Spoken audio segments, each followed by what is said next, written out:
सो जय जगन्नाथ सांग माने आई होप आपण माने भलरे थिबे। तो स्वागत करुच्ची मु मोर चैनल को एसएस न्यूज ओडिया। तो चलंतु स्टार्ट करिबा आजिर 10टी न्यूज। आसंता सप्ताह रे ओडिशा रे वर्षा। ओडिशार विभिन्न स्थान रे ग्रीष्म प्रभाव जारी रहिथिबा बेले भारत पाणीपाग विभाग आईएमडी राज्यर वर्षा पूर्वानुमान करिछि। आंचलिक पाणीपाग कार्यालय द्वारा जारी बुलेटिन अनुଯାयी मार्च 19 तारिखରୁ राज्यर विभिन्न स्थान रे हालुका मध्यम धरणर किंबा घड़घड़ी सह वर्षा हेबार संभावना अछि। केन्दुझर, मयूरभंज, बालेश्वर, भद्रक, सुंदरगढ़ जिले में गोटे किंबा दुईटी स्थान रे हालुका मध्यम धरणर वर्षा और घड़घड़ी हबार संभावना अछि। एवं मार्च 19 तारिख व 20 तारिख मध्य अन्य जिला गुड़िक पाणीपाग सुखिला रहिबा बोली पाणीपाग विभाग पूर्वानुमान करिछि। सेहीपरि सुंदरगढ़, केन्दुझर, मयूरभंज, झारसुगुड़ा, संबलपुर, देवगढ़, बालेश्वर, भद्रक, जाजपुर जिला गोटे किंबा दुईटी स्थान रे हालुका मध्यम वर्षा किंबा घड़घड़ी सहित वर्षा हेबार संभावना रहिछि। एवं मार्च 20-21 मध्य ओडिशार अन्य जिला गुड़िक पाग सुखिला रहिबार संभावना अधिक। छात्र छात्री खुशी खबर।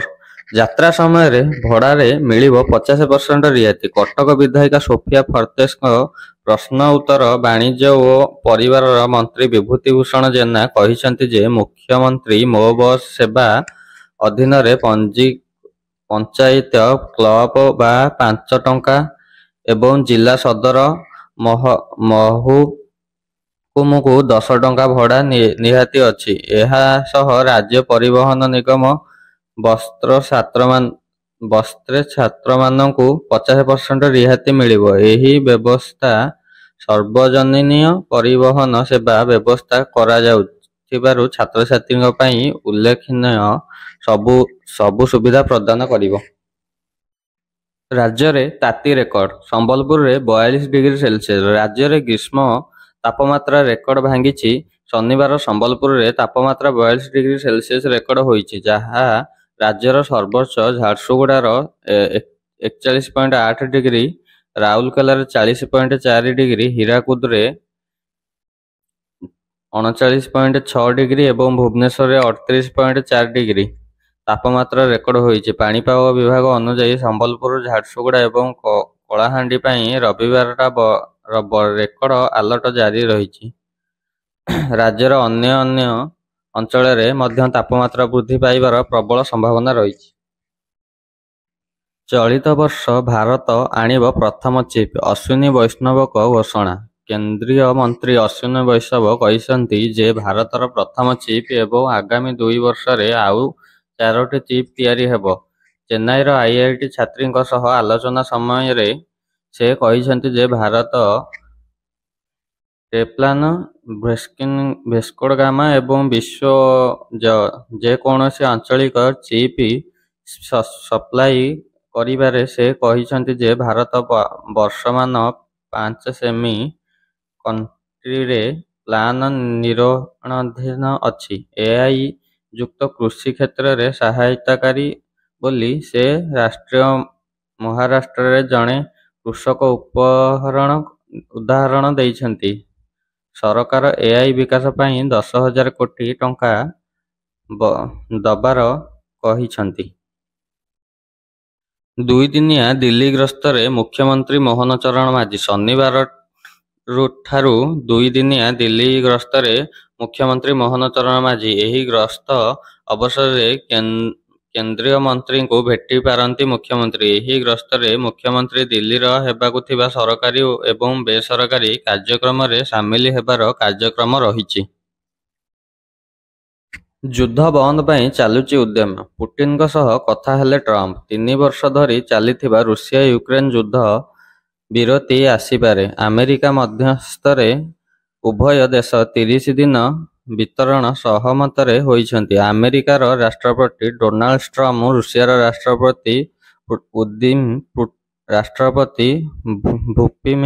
पुतिन को यूक्रेन सैनिकों को छाड़ी देबाकू अनुरोध करिछंती। पुतिन कहिछंती यूक्रेन सैनिकों को आत्मसमर्पण कले ताहांकू नुआ जीवन दियाजिब, नचेत मृत्युदंड मिलिबो। ନଦୀରେ ଡଙ୍ଗା ଓଲଟି 4 ଜଣଙ୍କ ମୃତ୍ୟୁ। ଉତ୍ତରପ୍ରଦେଶର ସୀତାପୁର ଜିଲ୍ଲାରେ ଏକ ଦୁଃଖଦ ଘଟଣା ଘଟିଛି। ଶବ ଉଚ୍ଛାଳ କରିବା ପାଇଁ ଯାଉଥିବା ଏକ ଡଙ୍ଗା ନଦୀରେ ଓଲଟି ପଡ଼ିଲା, ଫଳରେ 4 ଜଣଙ୍କ ମୃତ୍ୟୁ ହୋଇଛି। ଘଟଣା ସମୟରେ ଡଙ୍ଗାରେ 15 ଜଣ ଥିଲେ, ଯେଉଁମାନଙ୍କ ମଧ୍ୟରୁ 12 ଜଣଙ୍କ ସ୍ଥାନୀୟ ଲୋକେ ଉଦ୍ଧାର କରିଛନ୍ତି। ଉଦ୍ଧାର ହୋଇଥିଲେ ସମସ୍ତଙ୍କୁ ଗୋଷ୍ଠୀ ସ୍ୱାସ୍ଥ୍ୟକେନ୍ଦ୍ରରେ ଭର୍ତ୍ତି କରାଯାଇଛି। ସ୍ଥାନୀୟ ବିଧାୟକ ଜ୍ଞାନ ତ୍ରିୱାରୀ ଏବଂ ଡିଏମ୍ ଆନନ୍ଦ ଅଭିଷେକ ଘଟଣାସ୍ଥଳରେ ପରିଦର୍ଶନ କରି ପୀଡ଼ିତାଙ୍କ ପରିବାରକୁ ସାନ୍ତ୍ୱନା ଦେଇଛନ୍ତି। ପଦ୍ମ ପୁରସ୍କାର 2026 ପାଇଁ ନାମାଙ୍କନ ଆରମ୍ଭ। ପଦ୍ମ ପୁରସ୍କାର 2026 ପାଇଁ ନାମାଙ୍କନ ଶନିବାରଠାରୁ ଆରମ୍ଭ ହୋଇଛି। ଏହି ପୁରସ୍କାର ପରବର୍ତ୍ତୀ ବର୍ଷର ଗଣତନ୍ତ୍ର ଦିବସରେ ଘୋଷଣା ହେବ। ନାମାଙ୍କନ ପାଇଁ ଶେଷ ତାରିଖ 31 ଜୁଲାଇ ରହିଛି। ନାମାଙ୍କନ ଏକ ସାପରିଶିଷ କେବଳ ରାଷ୍ଟ୍ରୀୟ ପୁରସ୍କାର ପୋର୍ଟାଲରେ ଆଇନ ଗ୍ରହଣ କରାଯିବ। ପଦ୍ମ ପୁରସ୍କାର, ପଦ୍ମ ବିଭୂଷଣ ଓ ପଦ୍ମଭୂଷଣ ଏବଂ ପଦ୍ମଶ୍ରୀ ଦେଶର ସର୍ବୋଚ୍ଚ ବେସାମରିକ ସମ୍ମାନ। ଏହି ପୁରସ୍କାର କଳା, ସାହିତ୍ୟ, ଶିକ୍ଷା, ଖେଳ, ଚିକିତ୍ସା, ସାମାଜିକ ସେବା, ବିଜ୍ଞାନ, ଇଞ୍ଜିନିୟରିଂ ଓ ସର୍ବଧନୀୟ କାର୍ଯ୍ୟ ସଭଳି ସେବାକୁ ବେପାର କ୍ଷେତ୍ରରେ ଉଲ୍ଲେଖନୀୟ ଅବଦାନକୁ ସମ୍ମାନ କରେ। ସରକାରୀ କର୍ମଚାରୀ, ଡାକ୍ତର ଏବଂ ବିଜ୍ଞାନ ବ୍ୟତୀତ ଏହି ପୁରସ୍କାର ପାଇଁ ଅଯୋଗ୍ୟ। ଅଷ୍ଟ୍ରେଲିଆ ଟୁର୍ ପାଇଁ ସମୟ ନାହିଁ, ଭବିଷ୍ୟତ ପାଇଁ ଯୋଜନା କରୁଛନ୍ତି କୋହଲି। ଭାରତୀୟ କ୍ରିକେଟ ଦଳର ପୂର୍ବତନ ଅଧିନାୟକ ବିରାଟ କୋହଲି ଅଷ୍ଟ୍ରେଲିଆ ଟୁର୍ ପାଇଁ ସମୟ ନଥିବାର କହିଛନ୍ତି। ଅଷ୍ଟ୍ରେଲିଆରେ ପ୍ରିମିୟର ଲିଗ୍ ସମୟରେ କହିଛନ୍ତି ଯେ ତାଙ୍କ ପାଇଁ ଆଉ ଏକ ଅଷ୍ଟ୍ରେଲିଆ ଟୁର୍ ସମ୍ଭବପର ନୁହେଁ। ସେ କହିଲେ, ମୋର କ୍ୟାରିୟର ଶେଷ ପର୍ଯ୍ୟନ୍ତ ଅଛି ଏବଂ ପରବର୍ତ୍ତୀ ଜୀବନ ପାଇଁ ଯୋଜନା କରୁଛି। ସ୍ୱର୍ଣ୍ଣ ମନ୍ଦିରରେ ଆକ୍ରମଣ, 5 ଜଣ ଆହତ। ପଞ୍ଜାବର ସ୍ୱର୍ଣ୍ଣ ମନ୍ଦିରରେ ଏକ ଘଟଣାରେ 5 ଜଣ ଗୁରୁତର ଭାବରେ ଆହତ ହୋଇଛନ୍ତି। ହରିୟାଣାର ଜଣେ ଯୁବକ ଲୁହା ରଡ୍ ଧରି ମନ୍ଦିର ଭିତରେ ଆକ୍ରମଣ କରିଥିବା ବେଳେ 2 ଜଣ ସ୍ୱେଚ୍ଛାସେବୀ ଏହି 3 ଜଣ ଭକ୍ତ ଆହତ ହୋଇଛନ୍ତି। ଘଟଣା ପରେ ସମ୍ପୂର୍ଣ୍ଣ ମନ୍ଦିରର ପ୍ରବନ୍ଧକ କମିଟି ଯୁବକଙ୍କୁ ପୋଲିସକୁ ହସ୍ତାନ୍ତର କରିଛନ୍ତି। ପୋଲିସ କହିଛି ଯେ ଆକ୍ରମଣକାରୀ ମନ୍ଦିର ପରିସରରେ ବୁଲୁଥିବା ବେଳେ ତାଙ୍କ ଉପରେ ସନ୍ଦେହ ହୋଇଥିଲା। ଆହତ ଦ୍ରୁତ ଚିକିତ୍ସା ସେବା ପ୍ରଦାନ କରାଯାଉଛି ଏବଂ ସେମାନଙ୍କ ସ୍ଥିତି ସ୍ଥିର ଅଛି। ଏହି ଘଟଣା ପରେ ମନ୍ଦିର ପ୍ରଶାସନ ସୁରକ୍ଷା ବ୍ୟବସ୍ଥା ଜୋରଦାର କରିବା ପାଇଁ ପୋଲିସକୁ ଅନୁରୋଧ କରିଛନ୍ତି।